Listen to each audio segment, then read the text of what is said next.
meu nome é Felipe Benfenati, sou consultor e educador financeiro, onde eu ensino, e compartilho minhas experiências, não só na parte financeira, mas ajudando as pessoas a administrarem melhor as outras coisas na vida que elas vão ter aí de bênçãos que Deus nos dá. Eu, na verdade, sou formado em música, na faculdade de música, fiz educação artística com foco em música.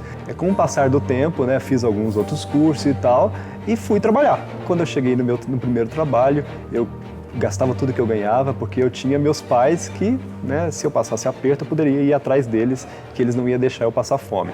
Até determinado momento que eu casei, e aí eu comecei a criar vergonha na cara, comecei a anotar meus gastos, porque, aliás, tinha uma pessoa ali junto comigo para poder me preocupar. 8 meses depois que eu casei, meus pais sofreram um acidente muito trágico, eles foram atropelados na calçada e essa questão financeira pesou muito forte, porque agora eu estava junto com a minha esposa, recém-casados, uma menina nova, e também tinha a minha irmã morando com a gente e eu precisava realmente me preocupar com a questão financeira. Comecei a ler alguns livros e uma das coisas que me chamou a atenção nesses livros que era a esperança de ter liberdade financeira, de montar um plano e poder viver dos meus rendimentos. Eu percebi, depois de atender muitas pessoas, a viajar pelo Brasil todo, conhecendo pessoas diferentes, eu percebi que as dificuldades com relação ao dinheiro eram práticas e também emocionais.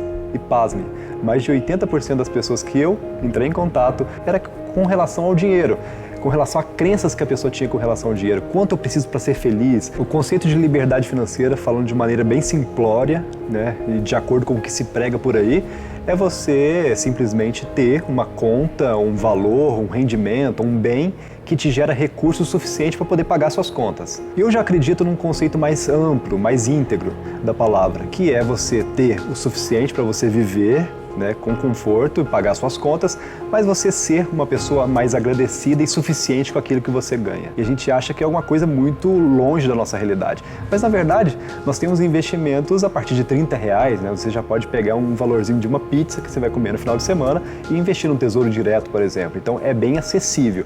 Nós temos 3 fatores que a gente tem que olhar quando a gente vai começar a investir. Então uma pessoa que tem mais tempo, ela precisa de menos rentabilidade e menos dinheiro. Se você tem mais dinheiro para aportar ou para começar a investir, você precisa menos tempo e menos rentabilidade. Se você tem mais rentabilidade ou sabe investir de maneira mais inteligente e consegue rendimentos melhores, você precisa automaticamente de menos tempo. E eu comecei a perceber que pessoas que eu atendia que ganham R$2.000 por mês viviam chorando, tristes, com o valor que ganhava. Felipe, não dá. R$2.000 é muito pouco para mim poder viver. Atendi pessoas que ganham 100 mil, 200 mil reais por mês e da mesma forma elas vinham chorando, falando que não dava o salário que elas ganhavam, que elas eram insuficientes. Aí eu comecei a observar que se a pessoa não quebrar a insuficiência natural do ser humano, ela nunca vai ser uma pessoa rica, satisfeita, feliz, grata.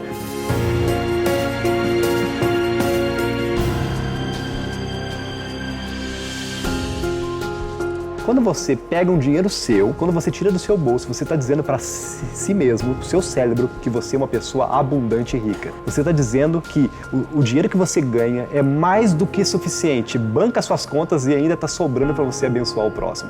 É tão fantástico isso que a Bíblia já deixa de maneira prática uma maneira para que você se torne mais rico mentalmente, que é através das ofertas. As ofertas exercem em nós a gratidão, que é o antídoto da insuficiência que é natural do ser humano. Nós temos o nosso costume que eu acho fantástico, que é devolver a Deus 10% daquilo que nós ganhamos, porque nós reconhecemos que Ele é dono de tudo e Ele merece que a gente devolva 10% daquilo que ele nos ganha. Então, se eu pegar R$2.000, eu devolvo a Deus R$200, mas nós não podemos esquecer que os 1.800 que sobram na nossa mão, os 90% também é dele, continua sendo dele.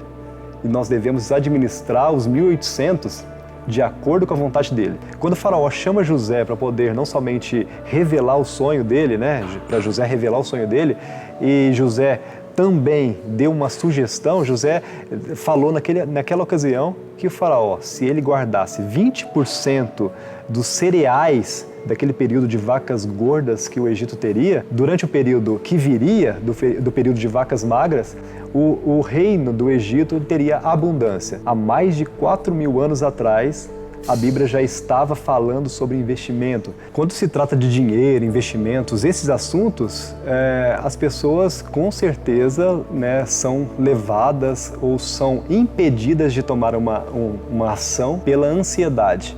A ansiedade é o mal do século, né? Em Mateus 6 nós temos aquele texto que é muito conhecido, que é: buscai, pois, em primeiro lugar o reino de Deus, e todas essas coisas vos serão acrescentadas. Quanto às necessidades básicas para a sobrevivência, Deus fala para você assim: fique calmo, fique tranquilo. Se você me buscar em primeiro lugar, ou seja, tornar espiritual sua vida, colocando eu em primeiro lugar em tudo que você for fazer, através do seu alimento, do seu relacionamento, dos seus investimentos, se você colocar eu em primeiro lugar, as suas necessidades básicas vão ser supridas. Não precisa ficar ansioso.